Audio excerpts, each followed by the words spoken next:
Brittany Janae CPA, and I am back today for my final video of 2024. This is very exciting for me because I get to tell you guys where we ended up, how I ended up doing on my debt-free journey for the year.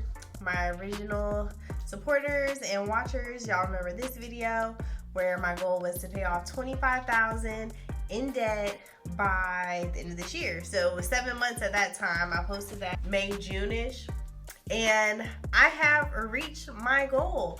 I paid off the $25,000, and that was as of May. So I had already been on my journey since the beginning of this year. I set off to pay off all my credit card debt, personal loans, medical bills as well. So I was trying to be consumer debt free outside of student loans by the end of this year. And I calculated how much I ended up paying off in total this year, and it was $45,000, y'all. That just seems so crazy to me to look back and realize that I actually paid off $45,000 over the course of a year. Is insane. It's insane that I even had that much debt to pay off. I'm so proud of myself for actually setting a goal and sticking to it for a whole year. I started this YouTube in May of this year, and this was not my first video. This is my second video where I said that I wanted to pay off all this debt, and I actually did it. Like, actually stuck to it. I made progress. I made some mistakes, but at the end of the day, did what I set out to do, what I said I would do, and I did it. Very happy. I knew that I could. I knew that I would. Here's some screenshots of my credit cards that all have 0 balances. As you can see, I am officially credit card, personal loan, medical bill, debt-free. The only debt that I have now to my name is student loans and mortgages. Quick recap, I have $71,672 as of today in student loan debt that I am setting out to pay in 2025. I'm gonna pay it all in 2025. That is my goal. I paid off $45,000 this year in credit card debt. I did that with less income than I will have next year. I've gotten a raise that I'll have for the full year, and I'll get another raise next year, partway through the year. I should have a higher bonus next year, and I plan to start some businesses on the way as well. But just me planning on the bare minimum, which is my salary, my rental income, and my bonus at the end of the year, if I'm just factoring those in, I won't pay off all $71,000. I'll be close, so I'll be able to probably pay off like $55,000, but that will be huge either way. If I do the exact same thing that I did this year in 2025, I'll be able to pay a huge dent. I'll be able to pay off more than half of my student loans, which will be great for me. And worst case scenario, I'll pay off all my student loans mid-2026. Worst case scenario, which I'm very happy with either way. Me doing this just showed me that it's possible, it's within my grasp. I just have to keep going. Like, I will be debt free in 2025 or 2026, not counting my mortgages. I'm not worried about those. One of them, as you guys know, is a rental property, so somebody else is paying for that. I don't count that.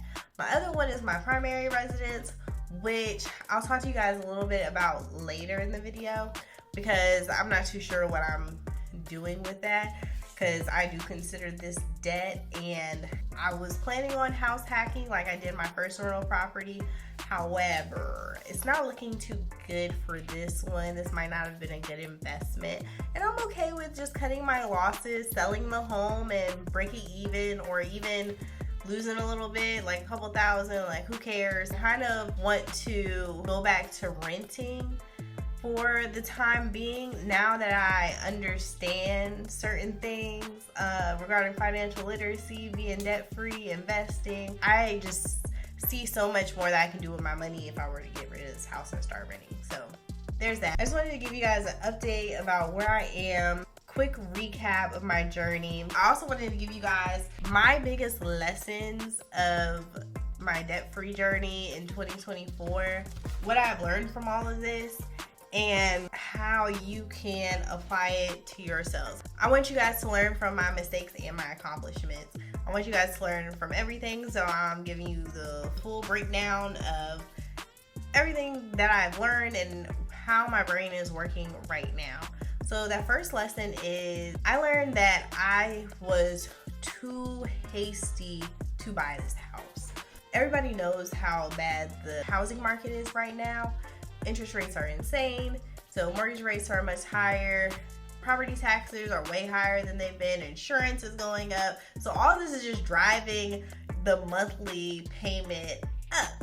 And even though I do make a good amount of money, my mortgage is, I'm just gonna tell you guys, my mortgage is $2,500.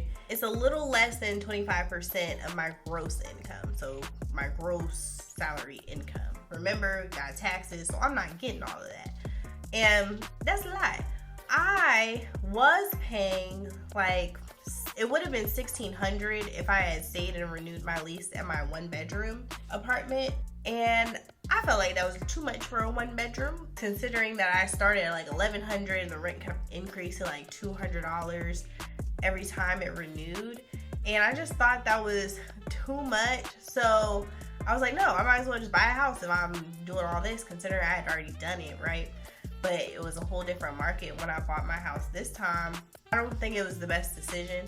If anything, I should just move to another apartment and paid around, $1,500 or so. That would have saved me $1,000 in monthly expenses at minimum, because your utilities are higher in the house, and then you got to factor in like the maintenance, so like the yard maintenance, repairs. I told you guys I had to do like a $3,000 repair at the house. So all these things that make owning a home way more expensive than renting. And when you're trying to get out of debt, these things are just very counterintuitive. They're not making the process any easier. If anything, they're pulling me back and not really make as much progress as I could. Because if I was at my apartment, I would have been able to pay off at minimum an extra $10,000. So I could have paid off $55,000 this year. Granted, I only had the $45,000 in the credit card. However, I could have made a $10,000 dent on my student loans this year. So that's something that I learned. Don't be so hasty to make huge financial decisions based off of emotions, I'll say. Because that's what I think that's what I did. I didn't do enough research. I was like, yeah, I can just refinance, Still waiting on the interest rates to drop so I can refinance. You can't hope for something to happen. You can only make decisions off of right now and where your finances are now. Like, I can afford this home. I'm not struggling. However, it's making my debt-free journey a lot harder. So I understand that my debt-free journey is the first step to my financial free journey. Like, once I accomplish debt freedom, I will be on my way to financial freedom, and it's just making it take longer. Don't make big financial decisions off of emotion. Take time, think about it, evaluate if it even makes sense. Buying a home is not an investment unless you're buying a rental property. Buying a primary residence is not an investment. You can turn it into one, but if you buy one that you're going to live in, it's not an investment, just so you know. You can turn it into one, but it might be a bad one. So think about that. Don't just buy a home because you think you should. Buy a home if it makes sense for you personally. Don't buy a home to try and make money off of it. That's all I'll say. Don't buy a home to try and make money or to try and impress anybody, or just because you think that's what society is telling you to do. Buy a home because it makes sense for your life. That's the first biggest lesson I learned. The second biggest lesson is talk to people about your goals, your debt-free goals. You don't talk to them about all your goals, but I like talking to people about my goals. I feel like when you learn who else is on the journey with you, you learn who needs help. Because sometimes people, they're just not thinking about this kind of stuff. And when they hear that you are, they'll be more willing and excited to get out of debt themselves. You never know who you might be helping just by telling people what your goals are. I did not realize that until I went on this journey and I was talking about it openly, and I realized everybody is in debt, pretty much. I've seen so many statistics where it's like 70% of Americans are in debt. 50% of Americans only have $1,000 in emergency savings. You know, things like that. I don't know those exact numbers. I'm just saying that I see those statistics all the time, and everybody that I know for the most part is in some form of debt, whether it's student loans, credit cards, medical bills, personal loans. It varies, but we all have some kind of debt, and I feel like we've all gotten comfortable with just having it and just living and just trying to enjoy life because, you know, life isn't guaranteed. But my thoughts on that is life is not guaranteed. However, you should try to make the most out of your life. I believe that we all have a duty to ourselves and our ancestors to live the best life that we can, to fight for freedom as much as we can, and that includes financial freedom, spiritual freedom, emotional freedom, mental freedom, all aspects, physical. We need to be fighting for freedom all the time. We should not be happy with being a slave to the system, because that's essentially what we are. We're working to pay somebody else. We're not even working for ourselves. We can't use that money to invest for our future selves. I'm not saying don't go travel, party, do whatever you want to, but you should also be working towards getting out of debt, freeing yourself financially, and just creating a better lives for ourselves. I feel like that is something that's very important that we all should be doing, and if you're not worried about your future self, then that's something that you need to work on, because that shows that how much you care about yourself. Anyway, that was a tangent. Let me reverse. The point is, talk to people about your journey, your goals, so you can help somebody, and then you can also keep yourself accountable. Well, keep it at the forefront of your mind. When you talk about things, it's always on your mind, so that's what you need to do to conquer your debt. You need to always be thinking about it. And then the last biggest lesson, lesson number 3, have clear, defined, timed goals that you look at on a regular basis. I had my year goals that I set at the beginning in 2024. I had monthly goals that I set at the beginning of every single month. And I also had weekly to it scared me a little bit. Fireworks, December 31st. I also had weekly to-dos that I would do that I would base off of my goals, and I would base my to-dos off my weekly to-do. That would keep me accountable. So at the beginning of every month, I would also budget and make my goals. So I was constantly paying off my debt, constantly thinking about my debt, changing the plan if it needed to be changed, and adjusting things to keep me on track. And if I messed up, I would fix it because I was constantly thinking about it and working on it. So having clear, defined goals is paramount, crucial. Because if you just say, I want to pay off my student loan debt this year, it ain't gonna happen. Or you just say, I want to pay off all my credit card bills, it's not gonna happen.